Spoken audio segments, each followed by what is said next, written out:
Zdaj pa k še eni neučinkoviti zadevi. V nedeljo so se na naših telefonih premaknile ure, kar pomeni, da jih moramo enkrat v naslednjih mesecih premakniti še v avtih in na pečici. Vse se ne mudi.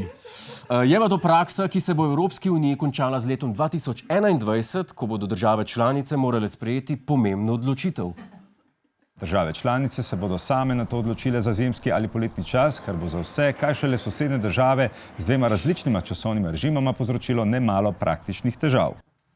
Dobro, ampak kje se boste pa našli dve sosednji državi, ki ste tako trmasti, da se ne boste znali zmeniti, niti glede nečesa tako enostavnega, kot je ura? Hrvaški mediji pa danes o tem, da je na vidiku nov sosedski spor in to zaradi premika ure. Ja, seveda, ne. Kdo pa drug?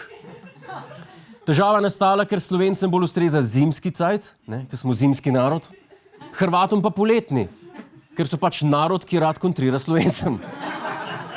Če bo med Slovenijo in Hrvaško res 1 ura razlike, bo to povzročilo kar nekaj sprememb. Po novem se boš na morje vozil 4 ure, nazaj pa 2. Ko ti bo natakar v Poreču predolg nos v večerjo, mu boš lahko rekel, v Sloveniji bi to dobil že pred 1 uro, jeben ti majko. Pri tej novici pa se mi še najbolj smili Joško Joras. Ne samo, da človek ne ve, kjer državi živi, kmalu ne bo vedel nič, v katerem časovnem pasu živi.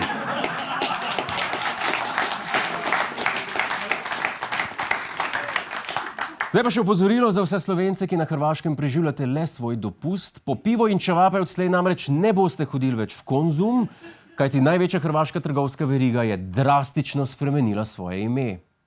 Ja, danes sta Joža in Verica že lahko upravila nakupe, a ne več v Konzumu, temveč Konzum Plusu. Novo ime pa ne pomeni novega logotipa in preostalih vizualnih elementov. Ti ostajajo enaki. Okay. Novi lastniki so morali na hitro zamenjati ime in odločili so se za najcenejšo rešitev ter k obstoječem imenu samo dodali plus.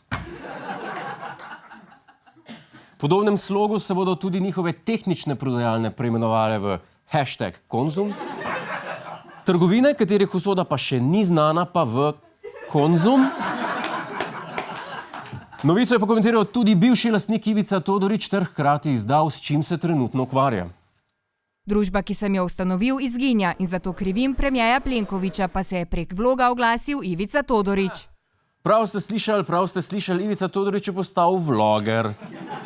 Malo boste torej na YouTubeu lahko našli njegov zabavni video Najbolj bedni hrvaški komadi, izobraževalni posnetek Kako se naličiti v zaporu,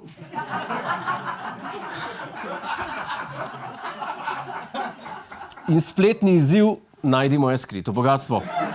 So pa Hrvati poleg preimenovanja trgovin poskrbeli še za eno novost na hrvaški obali. V Beogradu so namreč mestne oblasti v boju proti divjim odlagališčem odločile za postavitev novih tabel, katerih zapis se prevede v Hvala vam, ker mi dajete delo. Kreteni neumni, odpadkov ne mečete po tleh. Tekst na tabli je sicer grd, je pa vsaj jasno razumljiv. Tudi tale prometni znak bi bil bolj razumljiv, če bi zraven pisal Počakaj, jebote, nimaš ti prednosti, debil.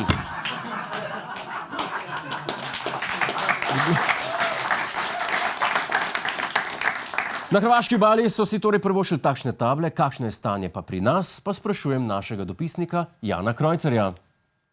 Gospod Godler, slovenske oblasti ne zaostajajo za hrvaškimi. Tako lahko že letos pričakujemo kar 2 novi tabli, ki bosta nagovarjali turiste. V Piranu so se odločili za promocijo prodaje znamk in sicer z napisom Hvala, da nisi kupil razglednic, debil nepismeni. Itak jih ne znaš poslati. V Portorožu pa so se odločili, da bodo pomagali gostincem in sicer z napisom Hvala, da si seboj prinesel sendvič. Svinja debela škrta. To je naš YouTube kanal. Klikni na ta gumb in se naroči, da boš na tekočem. Polajkaj nas tudi na Facebooku in na Twitterju. Pa po pameti!